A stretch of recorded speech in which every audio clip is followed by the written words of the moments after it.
যে বিষয়টি সেটি কিন্তু আমরা আবারও দেখছি, ঢাকা বিশ্ববিদ্যালয়ের শিক্ষার্থীরা পেছনের দিকে দৌড়ে আসছে, তবে পিছু হচ্ছে বলা যায়। তবে ইট পাটকেল নিক্ষেপের যে বিষয়টি সেটি কিন্তু চলমানই রয়েছে এবং ঢাকা বিশ্ববিদ্যালয়ের যারা শিক্ষার্থী রয়েছে তারা পিছু হচ্ছে এবং আমরা সেটি কিন্তু দেখছি যে তাদের যে পিছু হটার যে বিষয়টি সেটি আমরা দেখছি এবং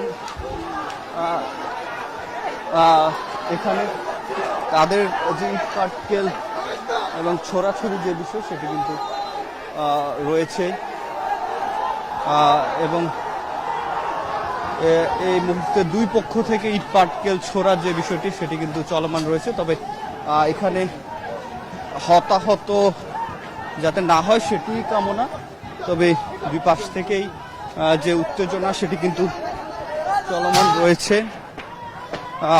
এবং দুই পক্ষ থেকে ইট পাটকেল ছোড়ার যে বিষয়টি সেটি কিন্তু চলছে। তবে এই উত্তেজনা কতক্ষণ চলে সেটি এই মুহূর্তে আসলে বলা মুশকিল যে কতক্ষণ এই উত্তেজনা চলমান থাকে। তবে এখান থেকে কোনো সাধারণ শিক্ষার্থী আহত হোক সেটি নিশ্চয় কারো কাম্য না। তবে আবারও যে উত্তেজনার পারদ সেটি কিন্তু এই মুহূর্তে চরমে রয়েছে এবং উত্তেজনা কিন্তু একেবারে গণতন্ত্র তোরণের সামনে এদিকে ঢাকা বিশ্ববিদ্যালয়ের শিক্ষার্থীরা তারা প্রবেশ করছে এবং সেটি কিন্তু আমরা দেখছি দুই পক্ষের শিক্ষার্থীদের যে অবস্থা সেটি আমরা দেখছি এবং এখানে সাত কলেজ এবং ঢাকা বিশ্ববিদ্যালয়ের শিক্ষার্থীদের মধ্যে যে ইট পাটকেল ছোড়ার যে বিষয়গুলো সেটি কিন্তু আমরা দেখতে পাচ্ছি এবং উত্তেজনা একেবারে চরমে বলা যায়। গণতন্ত্র তোরণের কাছাকাছি চলে এসেছে ছাত্রদের শিক্ষার্থীরা এবং অন্য যারা সাত কলেজ ছাড়া বাকি যারা রয়েছে সাত কলেজের বাকি শিক্ষার্থীরা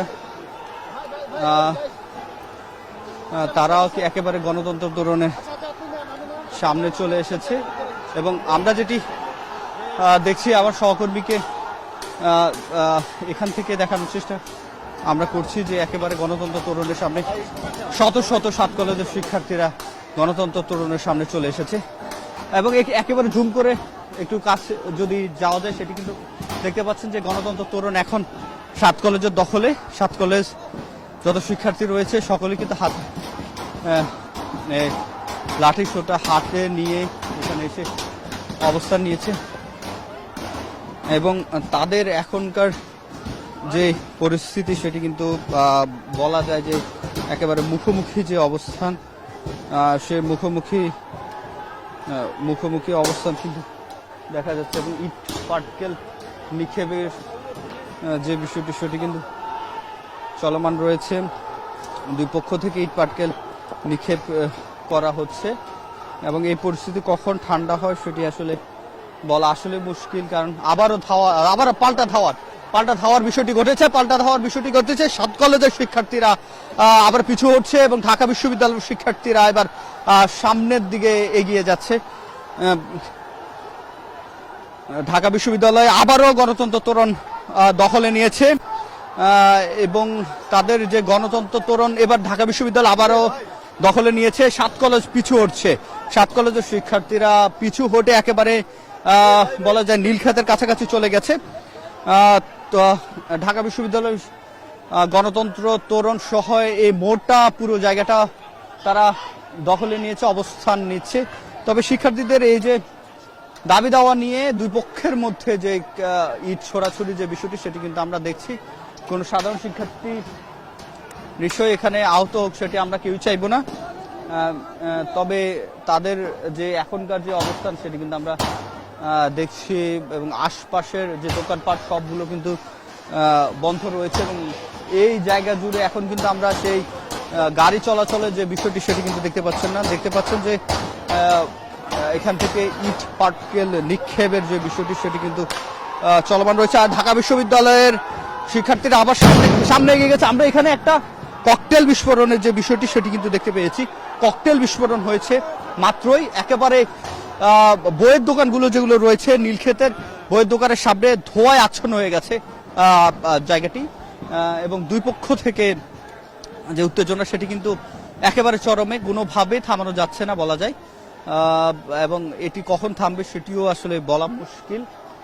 ঠিক আমরা নিরাপদ জায়গা থেকেই দেখানোর চেষ্টা করছি, তবে এই যে উত্তেজনা, সে উত্তেজনা কতক্ষণ লাগে, যেহেতু ঘন্টা খানেক ধরে কিন্তু উত্তেজনা বিরাজমান রয়েছে এবং ঘন্টা খানেক ধরে হাতে ইট পাটকেল এবং যে লাঠি সোটা অর্থাৎ শিক্ষার্থীদের স্টাম্প ব্যাট অর্থাৎ হাতে যা কিছু হাতের মধ্যে নেওয়া যায় ছোটখাটো সেগুলো কিন্তু তারা নিয়েই বলা যায় দুই মুখোমুখি অবস্থান নিয়েছে এবং শত শত থেকে হাজার শিক্ষার্থী ইতিমধ্যে জড়ো হয়ে গেছে আমরা দেখছি। এবার ঢাকা বিশ্ববিদ্যালয়ের শিক্ষার্থীরা একেবারে পুরো জায়গাটি আবারও দখলে নিয়েছে। পাল্টা ধাওয়া দিয়ে 7 কলেজের শিক্ষার্থীদেরকে এই পাশ থেকে বিদায় নিয়েছে বলা যায়, এবং যে উত্তেজনা সেটি আরো বাড়ছে এবং ইট পাটকেলের যে ছড়াছড়ি সেটি কিন্তু আরো বাড়ছে। ইট পাটকেল রাস্তা জুড়ে আশপাশে যে ড্রেনেজ থেকে শুরু করে আশপাশে যে, এবং আমরা পুলিশের যে অবস্থান সেটি কিন্তু দেখতে পাচ্ছি, পুলিশের সংখ্যা বাড়ানো হয়েছে এখানে এবং শত শত, আমরা সামনের দিকে একটু এগিয়ে যেতে চাই, দেখাতে চাই এখানে পুলিশের যে অবস্থান সেটি কিন্তু বাড়ানো হচ্ছে এবং অনেকগুলো শিক্ষার্থীরা যারা অভিযোগ করছে যে কেন ইট পাটকেল মারা হচ্ছে, এবং আমরা পুলিশ দেখছি যে পুলিশ কিন্তু সামনের দিকে পুলিশের একটি বড় বহর আমরা দেখতে পাচ্ছি যে তারা একেবারে প্রস্তুতি নিয়েই নীলক্ষেত নিউ মার্কেটের দিকে যাচ্ছে এবং যে পুলিশের যে অবস্থান সেটি কিন্তু অনেক সদস্য বাড়ানো হয়েছে। পুলিশের সদস্য একবারে যদি দেখানো যায় যে পুলিশের একটু দেখানোর চেষ্টা করব আমরা যে পুলিশের যে বহর সেটি কিন্তু সামনের দিকে যাচ্ছে এবং এই মুহূর্তে বলা যায় পুলিশের যে সদস্য সংখ্যা সেটি কিন্তু বাড়ানো হয়েছে এবং এই যে রাস্তায় ইট পাটকেলের যে ছড়াছড়ি সেটি কিন্তু দেখা যাচ্ছে দুই পক্ষ থেকে, যেহেতু ইট পাটকেল ছোড়া হয়েছে সেক্ষেত্রে সেটি আমরা দেখতে পাচ্ছি এবং পুলিশের সদস্যরা তাদের যাতে আইন শৃঙ্খলা পরিস্থিতি যাতে স্বাভাবিক রাখা যায় সেটি কিন্তু তারা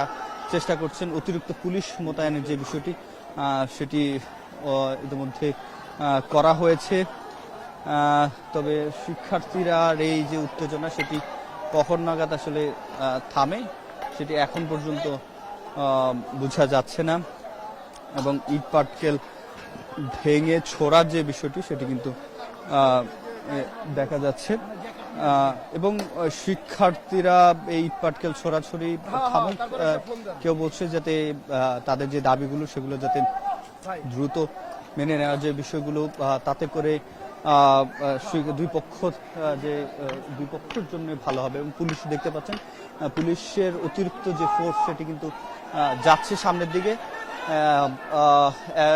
নিউ মার্কেটের নীলক্ষেতে যে বইয়ের দোকানগুলো রয়েছে সেখানে সেই জায়গাটিতে ঢাকা বিশ্ববিদ্যালয় এবং আইনশৃঙ্খলা বাহিনী পুলিশের একটি বড় অবস্থান আমরা দেখতে পাচ্ছি এবং অন্য 7 কলেজের যে শিক্ষার্থীরা তারা কিন্তু ঢাকা কলেজ এবং ইডেন কলেজ এই জায়গাগুলোতে অবস্থান নিয়েছে এবং পুলিশের পক্ষ থেকে বারবার কিন্তু তাদেরকে বলা হচ্ছে যাতে, এবং আমরা আরেকটি ককটেল বিস্ফোরণের শব্দ পাচ্ছি এবং সেটি একেবারে মোড়ে নিউ মার্কেট নীলক্ষেত মোড়েই এই ককটেলটি বিস্ফোরণ হয়েছে। এ নিয়ে 2টি ককটেল বিস্ফোরণ হলো এই ধাওয়া পাল্টা ধাওয়ার ঘটনায় এবং পুলিশের পক্ষ থেকে তাদের যে বিষয়গুলো সেটি কিন্তু তারা ব্যবস্থা নিচ্ছেন এবং এখানে কোনো বিস্ফোরণ হয়েছে কিনা সেটি দেখছি। তবে শিক্ষার্থীদের পক্ষ থেকে এবং দুই পক্ষ থেকে তারা দাবি দেওয়া এবং এই রাতে যে উত্তেজনা সেটি তারা চান না মূলত। এবং এখনকার যে পরিস্থিতি পুলিশের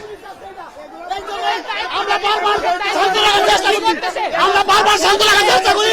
এই ঢাকা কলেজে ঢাকা ভার্সিটি ক্যাম্পাসে হামলা করছে এই পুলিশ নিরপেক্ষ ভূমিকা। ঢাকা কলেজে ঢাকা ভার্সিটি ওরা হামলা করে। যখন ঢাকা ভার্সিটি ক্যাম্পাসে এসে ঢাকা কলেজ হামলা করলো, এই বৃষ্টির মতো ইট কুয়াতে ঢেল মারলো, এই পুলিশ সাইডে সাইডে ওদেরকে পাহারা দিচ্ছে। এই পুলিশের বিচার করতে হবে। এই পুলিশ ছাত্রলীগের পুলিশ। ঘটনার সূত্রপাত আসলে দেখুন, একটি ছোট্ট ঘটনাকে কেন্দ্র করে কিন্তু প্রথমে 7 কলেজের শিক্ষার্থীরা তাদের বিদ্যমান সমস্যা নিয়ে প্রবিসির কাছে যায়। প্রবিসির কাছে গিয়ে তারা তাদের বিভিন্ন সমস্যার কথা বলে। সেখানে আমরা যেটি শুনতে পাচ্ছিলাম যে প্রবিসি তাদের সাথে নাকি খারাপ আচরণ করছে। যাই হোক, তারপরে এক পর্যায়ে 7 কলেজের শিক্ষার্থীরা প্রবিসিকে প্রকাশ্যে ক্ষমা চাইতে বলে সায়েন্স ল্যাব মোড়ে তারা অবরোধ করে সেখানে। তো সেখান থেকে প্রবিসি কোনো ধরনের সদুত্তর না দেওয়ার কারণে তারা কিন্তু এইদিকে অগ্রসর হয়। অর্থাৎ আমার কথা হচ্ছে, এই যে মুক্তি ও গণতন্ত্র ত্বরণের সামনে আসার আগে আমরা প্রশাসনকে দেখেছিলাম সেখানে, কিন্তু দুই গ্রুপের মুখোমুখি সময়ে প্রশাসনের নীরব ভূমিকার কারণে আজকের এই অনাকাঙ্ক্ষিত ঘটনাটি এখন পর্যন্ত চলমান রয়েছে এবং প্রশাসন কোনো ধরনের পদক্ষেপ নিয়ে। দেখুন, তারা সাউন্ড গ্রেনেড ছুটতেছে, অর্থাৎ এক পক্ষকে তারা আসলে ইয়ে করে। আমার কথা হচ্ছে, তারা এখানে নিউট্রাল ভূমিকা পালন করবে এবং তারা চাবে, তাদের উচিত কিভাবে এই সমস্যাটি সমাধান করা যায় কিংবা বিশ্ববিদ্যালয় সহ এই এরিয়ার কিভাবে নিরাপত্তা নিশ্চিত করা যায়। কিন্তু আমরা দেখি তাদের এই নীরব ভূমিকার কারণে আজকের এই অনাকাঙ্ক্ষিত পরিস্থিতিগুলো সৃষ্টি হয়েছে। কয়েকজন ইতোমধ্যে কিন্তু আহত হয়েছেন। আসলে কি হবে জানি না, আমরা আসলে অসহায়। আসলে সত্যি কথা বলতে, আমরা যারা সিনিয়র রয়েছে আমরা চেষ্টা করতেছি যে দুই পক্ষের এই সমস্যাটিকে মূলত সবাই যেন একটু শান্ত থাকে, নীরব থাকে এবং যাতে কোনো অনাকাঙ্ক্ষিত ঘটনা না ঘটে। কিন্তু প্রশাসনের অসহযোগিতার অভাবে আসলে আমরা কোনোভাবে নিয়ন্ত্রণ করতে পারছি না। তারা যেটি বলছে যে প্রশাসন আরেকটু শক্ত